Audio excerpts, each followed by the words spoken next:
ஒரு நல்ல தீர்ப்பு சொல்லுங்க ஐயா. டேய் காஞ்சா நீ கம்னுறா. டேய் ராமசாமி நீ எவ்வளோடா கொடுப்ப ஒரு நாளைக்கு? நான் அப்பவே சொன்னேன்ல கட்டிங்ல பாதி தான். என்னடா இது கொடுமை கட்டிங் தானா? என்ன மீசா நீ என்ன சொல்ற? நானே 2-3 ரூபாய்க்கு பாக்கெட் சாராயமே குடிக்கிறேன். நான் எடுத்த தீர்ப்பு சொல்றது வீட்டுக்கு. டேய் கடாய மண்டியா நீ என்னடா சொல்ற? என்றா வயிற்று கலக்குதா? கண்டுபிடிச்சிட்டீங்களே, பெரிய அதிசயம் தான். என்னடா அதிசயமாகுது?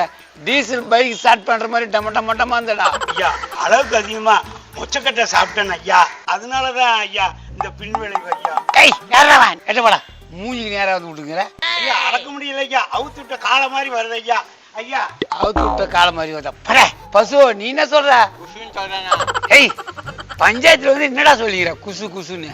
ஏந்தீங்கண்ணா குஷுன்னு தான் சொல்ல முடியும், பின்ன விஷுன்னு தான் சொல்ல முடியும். என்னடா பண்ற? சிரிச்சேனுங்க. ஏய் புஷ்பா என்ன பாத்துக்கிறப்ப துண்டு எடுத்துட்டு வா மூஞ்சி துடைக்கணும். என்ன குசுங்க சொன்னீங்க. பேச்சுக்கு புஷ்புன்னு சொன்னேன் எப்படி வெக்கப்பட்டு ஓடுற பாரு முட்டு பண்ணா மூஞ்சிய.